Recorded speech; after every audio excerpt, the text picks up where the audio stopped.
Hi folks, welcome to my sermon for today. It is incredibly hot, so excuse the absence of the jacket, just for today with the summer and everything. Okay, we start as ever with the Tehillim, the Psalms, page 510 if you're using the singers. Shir Malos, Esainai, I lift up my eyes to the hilltops. Shir Malos, Eso einai el harim me'ayin yavo Ezri me'yim Adonai oise shamayim v'oretz al yitein lamoit raglecha al yanum shoymecha Hinei lo yanum v'lo yishan shoymei Yisroel Adonai shoymerecha Adonai tzilcha al yad yaminecha Yoimam hashemesh lo yakeka v'yoreach b'layla Adonai yishmorecha mikol ra yishmor es nafshecha Adonai yishmor teischa v'yecha me'ata v'yad olam. A song of ascent, I lift my eyes up to the hills. From where will my help come? It comes from the Lord who makes heaven and earth. He will not let your foot stumble. He who guards you does not slumber. The guardian of Israel neither slumbers nor sleeps. The Lord is your guardian and your shade at your right hand. The sun will not strike you by day, nor the moon by night. The Lord will guard you from all harm. He will guard your life. He will guard your coming and going, now and forevermore. We'll say prayers for those who are unwell. If you're at home, please feel free to insert names, the appropriate point in the prayer when we say all the names.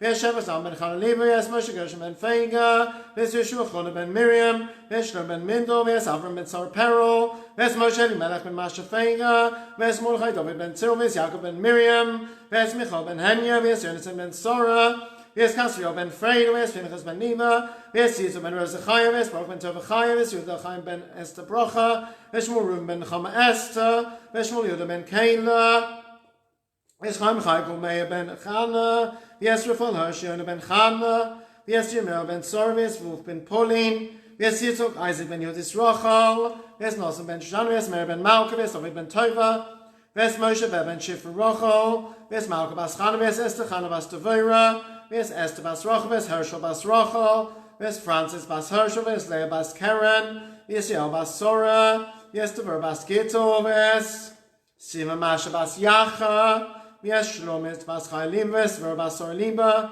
Gali bas Sorvis, Yudis bas Beidem, Leah bas Etel, Shendo bas Sora, Brocha bas Fega, Voshemanan, Nustaka Bavaram, Chazak Shpochim Lachim Lachim, Person Lachazik Lachayosam, Vishlachlem, Erfushim, Chogidem, Sasha Fusanefesh Zakov, Hashtam Kariv, the Naima, Amen. Wish long life to those with Yotzai this week as follows. This Shabbat, Lionel Bock for his mother, Harold Foreman for his wife, Frank Morris for his wife, Doris Mullish for her mother, Janice Oster for her father, and Sharon Zacharak for her father. On Sunday, Anthony Viner for his mother. On Monday, Lorraine Bergerman for her father, and Malcolm Markovich for his father. On Tuesday, Jeanette Abrams for her brother, David Furtick for his father, and Maureen Garth for her brother. On Wednesday, Gary Green for his mother, and Amanda Shapiro for her father. On Thursday, David Furtick for his mother, Ben Mullish for his father, son of Doris Mullish, husband of Sharon Mullish. On Friday, Stephanie Gabriel for her father, Stephen Japheth's mother, Anne Kafer, brother, Elliot Kay's, and Jonathan Kay for their mother, wife of Stanley Kay, and Roberta Culloway for her brother. Wish everyone long life. Chaim Aruchim.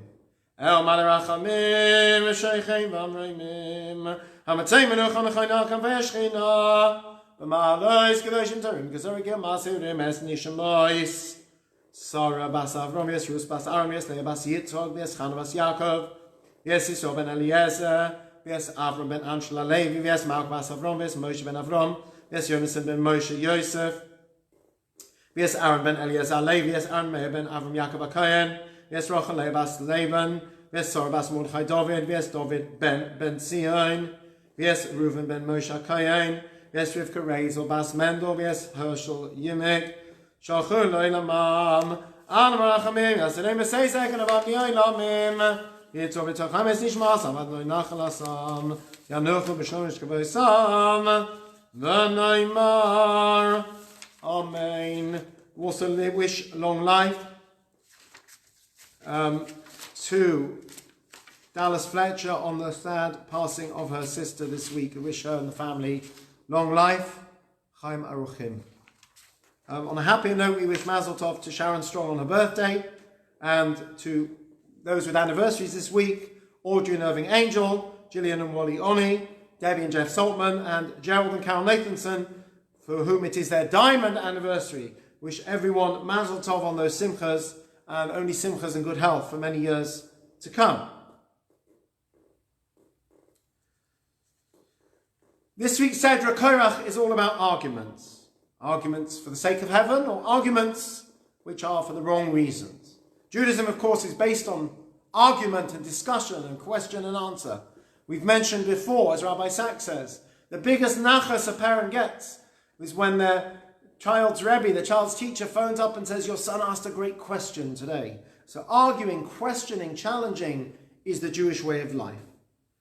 And on the other hand, you have arguments which are not appropriate. Some arguments are small. People get upset about little things. Maybe they're standing up for honor or status. Some arguments are honest differences of opinion between people of stature, each one worthy of consideration, as is the case with halachic and Talmudic arguments. And as any good mediator can tell you, being able to discern the subtleties that lie beneath the surface of a debate helps to know and resolve an argument. What is it about? What is at stake? Is it a good argument? Or is it a bad argument? In the 16th chapter of Bamidbar, of Numbers, we are told of the mutiny led by Korach, who was a cousin of Moshe. Right? Family blood is not always thicker than water. And he comes along and he challenges Moshe and Moshe's authority. In the end, of course, one way to solve an argument is have the earth open up and swallow everyone, which is what happens to Korach and his henchmen. Rather divine and unearthly form of justice. The Midrash tells us some of the maneuvering and the jockeying that was going on behind the scenes, and some of the conversations that took place. Korach was not a pushover. Besides being from good yichus, he was clever, he was wealthy, and clearly he was charismatic. He was able to get others to follow him. One of the questions that Korach asks Moshe is, if you have a house full of holy books, or a room full of Sifrei Torah, do you still have to put a mezuzah on the door? Seems a bit absurd, right? You have a room full of holy books, of chumashim, what, you're going to put two little scrolls with a scroll with two little paragraphs on the doorpost. Surely it doesn't make a difference. Moshe said, no, it does. Even a library filled with Jewish texts needs a mezuzah. Korach scoffed. He ridiculed Moshe. The mezuzah has 2 chapters of Torah. A library, a house full of books with the entire Torah doesn't work, and the mezuzah does. Makes no sense, said Korach. So why was Moshe correct? Why does it make a difference to put on the outside of a room a little scroll with 2 paragraphs in, even if the room is filled with the Holy Torah? What is the significance of the mezuzah compared to an entire library? Like everything, not everything in life, many things in life, it's all about location. Location, location, location. If you have a library, or even an ark with the Holy Torah scrolls, there's one problem. They're inside. The books are inside. The mezuzah is on the outside. It's very nice to have Jewish books in your library, in your study, in your office, Sefer Torah, in your ark, in your shul, even in your living room. That's a mark of a Jewish home. It's great. But what happens when you leave the confines of your home or your library or your shul? Do you take the Judaism out with you to the outside, or do you stop? Having books inside doesn't help if you don't take them on the road with you. And so the mezuzah marks our threshold of our homes, of our rooms, of our offices, our shuls. It's the juncture, it's the crossover between the inner and the outer. As a private person, I may well study Torah. I may well lead a Jewish life. My home may be very Jewish. But when I leave my home, do I take that with me? As a public citizen out in the street, am I as proud? Am I as active? Do I do the same things when I'm away from home that I would do at home? Do I need reminding, maybe? As the mezuzah does, as I pass out my front door and I kiss my mezuzah, it reminds me that my Judaism continues when I leave the confines and the comfort of my own home or my shul or my study, wherever I may be. That my identity goes with me. There's only one God, says that little scroll. Whether it's in the private space or in the big wide world, and you take him with you. And that's not something you just learn from the books. That's something that is a life message. Now, there's a well-known author called Herman Wouk. He wrote This Is My God. He also wrote a novel based on his life called Inside Outside. And he portrays his own inner struggles between these two worlds. He had a grandfather who had been a Talmudic scholar, a pious Jew, who was a profound influence on him, but so was Hollywood and Broadway.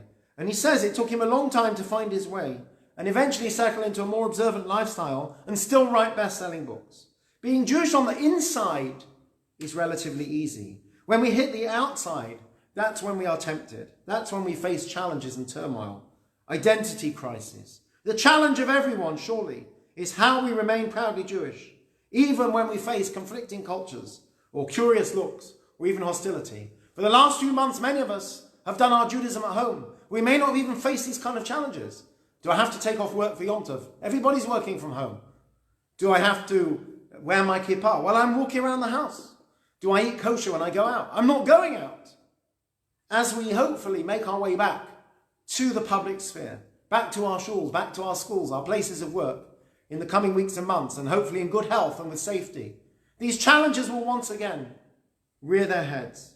And just like Pesach time, some people are saying, I can't worry about Pesach because there's so much else going on, this terrible virus. It could be Rosh Hashanah, Yom Kippur, or Shabbos even also. People will be so consumed with trying to get back to normal that we forget when we're inside we have our Jewish identity. Do we take it outside with us?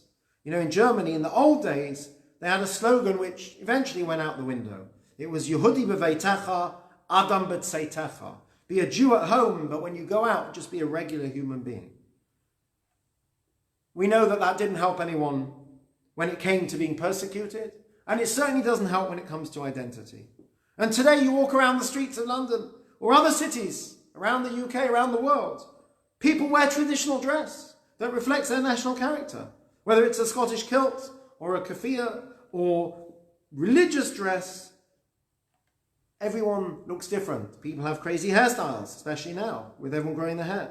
You know, fashion is what it is. A celebrity wears something, an influencer, and suddenly everyone's wearing it. You know, we all have our meshugasim, if you like. And is it any different to dress in a Jewish way when we go out? Is it so terrible to wear my kippah or my tzitzit or my other sign of my Jewish identity when I'm out and about? And so Moshe rejects Korach's argument. He says, no, the mezuzah does not replace the library, because the library is theoretical. The books are theoretical, or even it's practical, but it's while you're inside the library, it's what you do at home. The mezuzah reminds us that when we step out of our home and we enter, or in our cases, many of us re-enter the outside world, that we have to take our Torah, our Judaism, our Yiddishkeit with us. It's a very, very important lesson. With everything else going on, it is easy to forget that when we leave our homes and we pass that mezuzah and some of us touch it or kiss it, whatever's safe to do at the moment, we're not kissing it goodbye.